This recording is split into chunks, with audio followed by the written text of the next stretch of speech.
Cave bases have been the meta since the start of ASA, but let's be honest, getting wiped in one and losing all your loot sucks. That's why it's crucial to build proper defenses inside to maximize the chances of surviving a raid.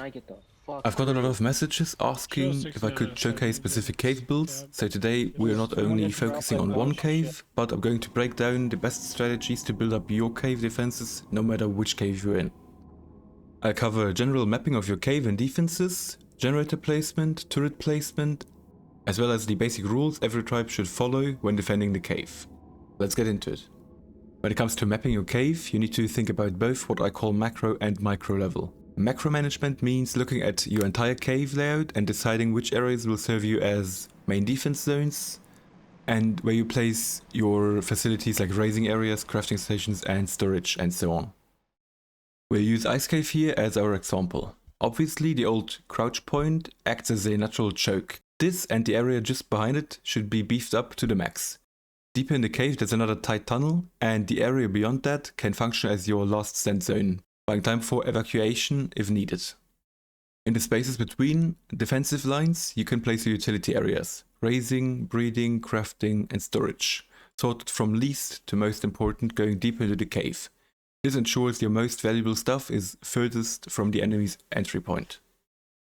Now for turret placement, start by fully capping out your main defense zones. Once those are locked down, spread additional turrets throughout the cave and don't forget the back. Always place some turrets at the rear so that the end of the cave doesn't end up completely undefended by the time you're arriving over there with the turret placement.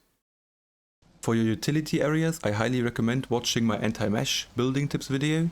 It'll pop up in the top right corner of the screen and you can find it down in the description. The tricks in there will absolutely help you improve your cave's overall defense against meshing, but it also helps against basically everyone who on a regular way gets into the cave.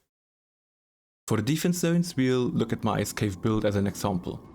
When building you want to identify critical areas you absolutely don't want the enemies to pass. In our case that's the left side from the entrance. It'll lead into an open zone that's much harder to defend. Blocking off this side and the center tunnel is crucial. To the right there's a larger space that doesn't really lead anywhere. That's perfect to create a defensive tagging area. You can place bulk of your turrets there since they won't be as clumped together as they would be in tighter spots. Also make sure to leave walkways for your own tribe so you can move around freely and defend effectively. But keep in mind there should not be any direct paths that lead straight deeper into the cave. Force enemies to push through layered defenses instead. When it comes to the generator placement, the goal is simple. Put them in places that are hard to reach. In this build I found several holes in the roof where I can stack up to 3 cliff plats and place a generator on top. This makes it incredibly hard for the enemies to destroy them without investing serious effort. On top of that I also place decoy generators in more visible spots. These act as a bait, drawing attackers away from the real power sources and giving you more time to respond. Obviously also most of the time want the generator to be placed on regular ground, not on any structures. Now let's talk about the spam.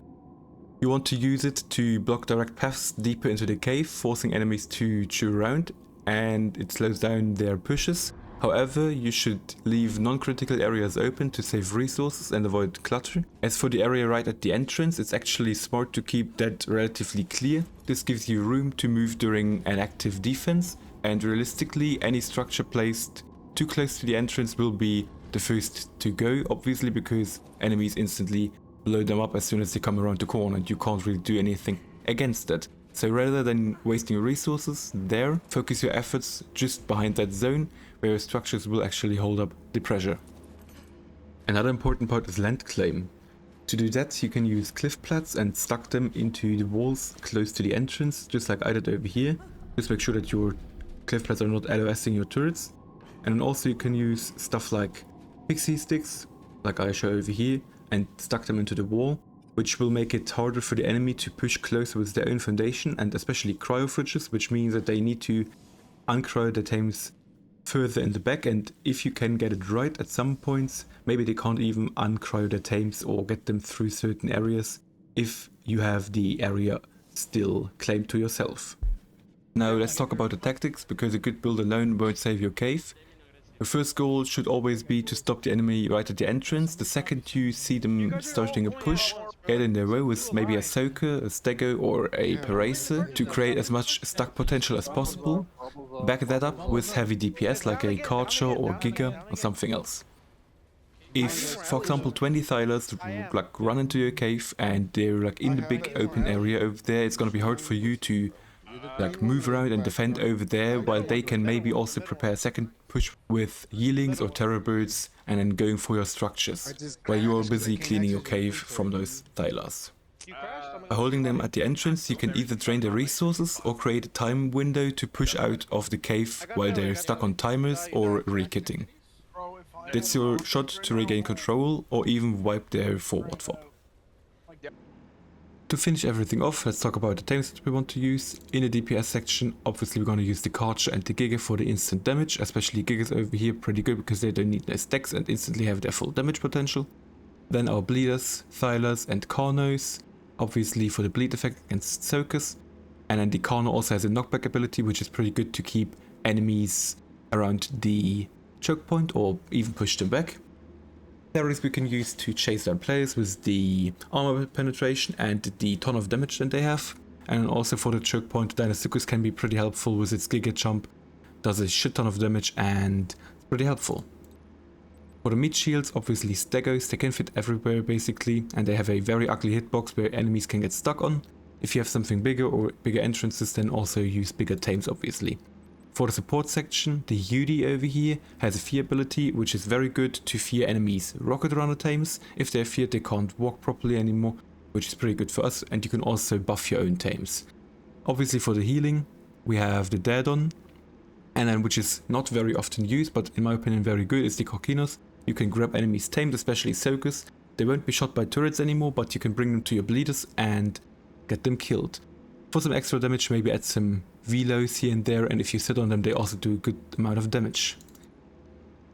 Now the last section I have is traps. Over here I selected Mantises, Polovias and Microraptors. Polovias and Microraptors obviously for their unsettle ability. They will knock people off their tames, especially good against like rocket running people. If they get deeper in your cave and they get knocked off by these and are stunned for a few seconds, the turrets will definitely kill them, which can help you get those people that actually get through maybe a little hole or something. And the Mantis, equipped with a sword, does a shit ton of damage, and equipped with a club it can knock off or knock down enemies' tames and make them sleep and not usable anymore, which is very very good. Okay, so one last thing I want to show you is the vault wall, which is completely floating.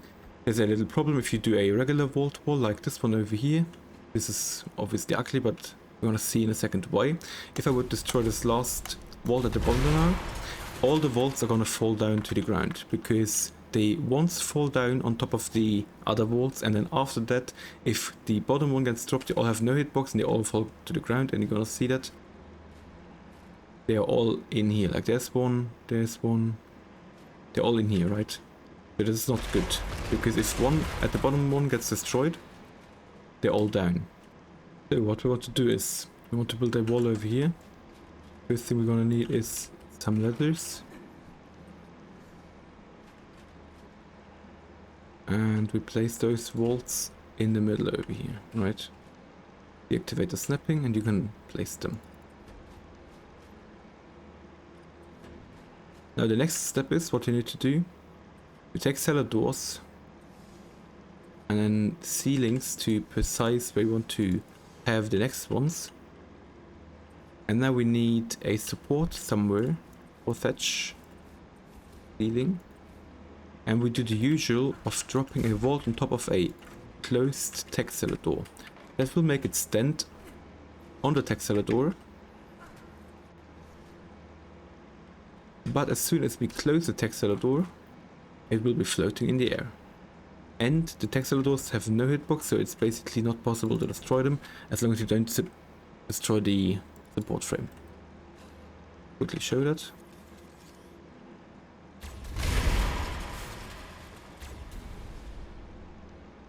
Over here we see they're on top of the other ones. Now we can close this, and close this to like never close, and the big one obviously too, right? And if we want the next step, now we would need to Probably drag it out from here. Like this. And we do it over here again. This on the next level. And after that you can repeat that process over and over and over again. Obviously.